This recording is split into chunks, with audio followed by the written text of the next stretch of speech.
Bismillahirrahmanirrahim, para pemirsa. Pada kesempatan kali ini, pertemuan kali ini, saya ingin menjelaskan tentang pembagian isim. Masih melanjutkan pembahasan tentang isim di materi sebelumnya. Kali ini adalah pembagian isim dari segi isinya, dari segi kuantitasnya. Yaitu ada 3. Yang pertama adalah isim mufrad atau al-mufrad. Apa itu isim mufrad? Isim mufrad adalah isim yang kata bendanya berjumlah 1 atau isinya 1, namanya al-mufrad. Di sini contohnya adalah untuk muzakkar, misalnya qalamun, artinya 1 pena. Kemudian mudarrisun, 1 pak guru atau 1 pengajar laki-laki. Kemudian yang al-mu'annas, yang isim mu'annas, contohnya adalah ghurfatun, 1 kamar atau 1 ruangan. Mu'annas karena ada tamar butohnya, ya, dan bukan nama untuk manusia. Contoh yang lain adalah mudarrisatun. Mudarrisatun artinya 1 ibu guru atau 1 pengajar perempuan. Dia mu'annas karena ada tamar butohnya. Dia termasuk isim yang mushtaq, mudarrisatun, seperti mudarrisun. Nah, ini isim mufrad. Yang kedua adalah isim musanna atau tasniyah. Musanna atau tasniyah artinya 2. Jadi isim musanna ini adalah isim yang bendanya ada 2, isinya 2. Kita lihat contoh. Kita ambil dari yang di atas, dari bentuk mufradnya, ya.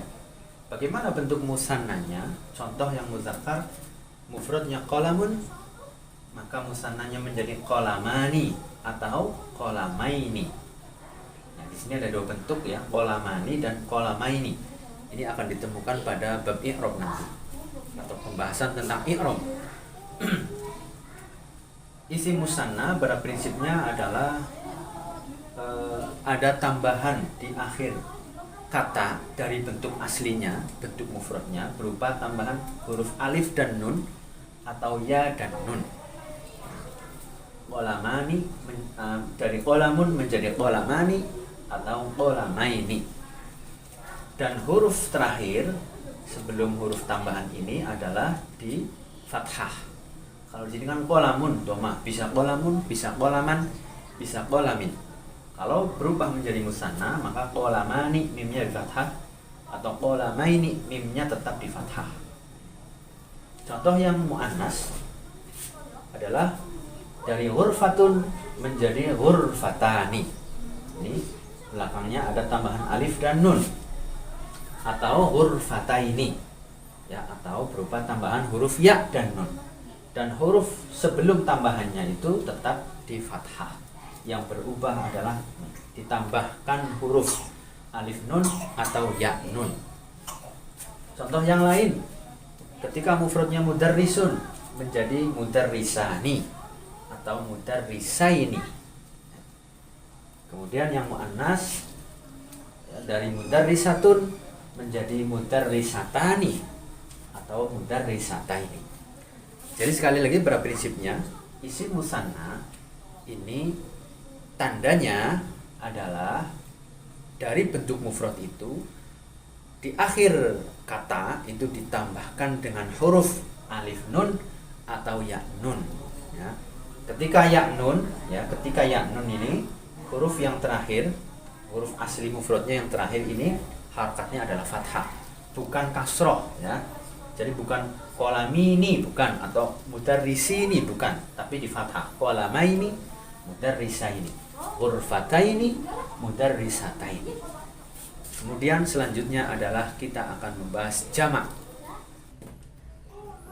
Kemudian yang ketiga, pembagian isim secara kuantitasnya atau isinya adalah jamak, bentuk jamak.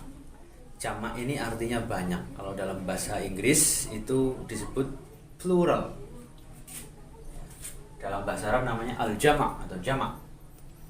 Jamak ini ada 3 macam di dalam bahasa Arab. Yang pertama adalah al-jam'ul muzakkar salim. Yang kedua adalah jam'ul muannats salim. Yang ketiga adalah jam'ut taksir. Oke, sekarang kita fokus ke yang pertama. Jamak yang pertama namanya jam'ul muzakkar salim atau jamak muzakkar salim begitu biasanya. Jamak muzakkar salim adalah bentuk jamak dari mufradnya, ya. Mufrad dialihkan kepada jamak, yang jamaknya ini ditandai dengan tambahan huruf wawun nun atau ya nun di akhir kata. Contoh tadi mufradnya mudarrisun, ya. Mudarrisun ketika dijamakkan muzakkar salim menjadi mudarrisuna. Nah, ada wawu dan nunnya di sini. Mudarrisuna.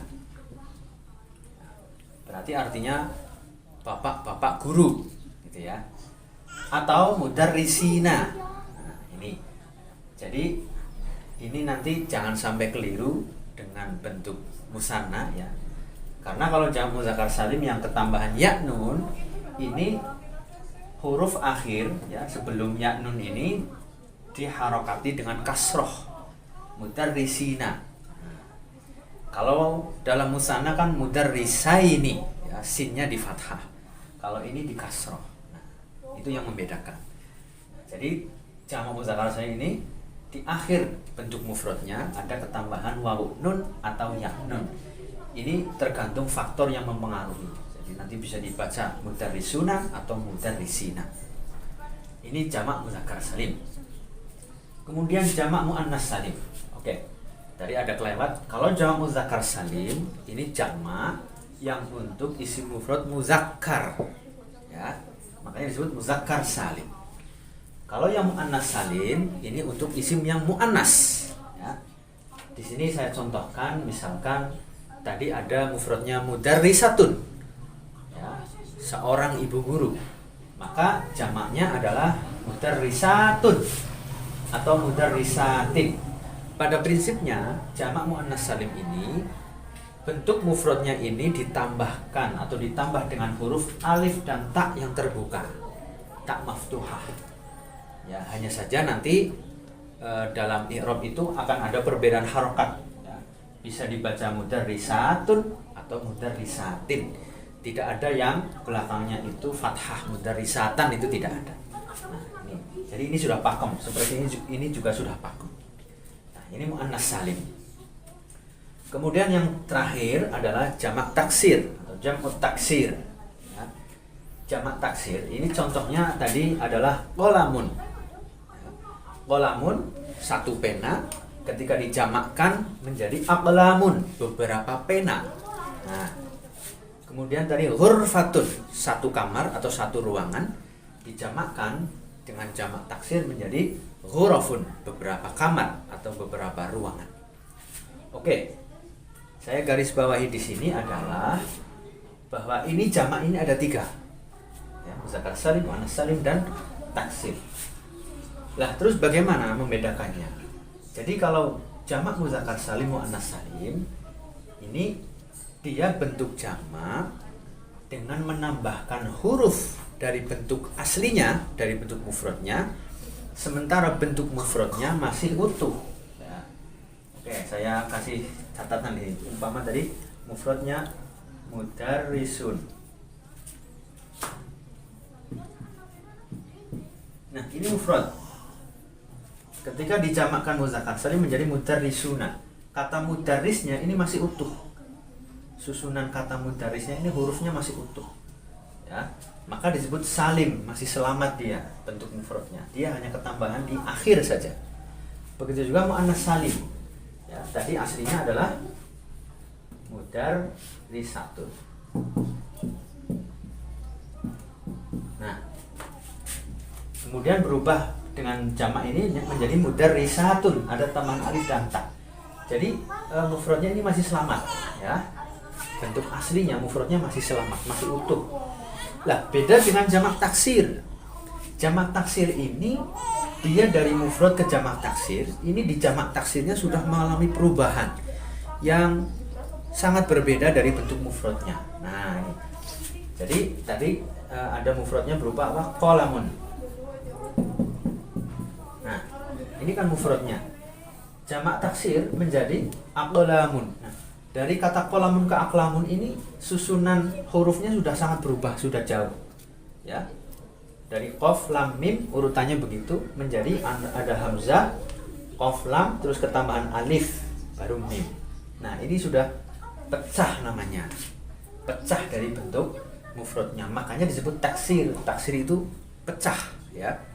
Nah, contohnya juga yang lain adalah hurufun. Tadi mufradnya adalah hurfatun. Nah, hurfatun satu kamar menjadi hurufun beberapa kamar. Kata hurufun ini sudah pecah dari bentuk mufradnya. Jadi harokatnya sudah sangat jauh, sudah sangat berbeda.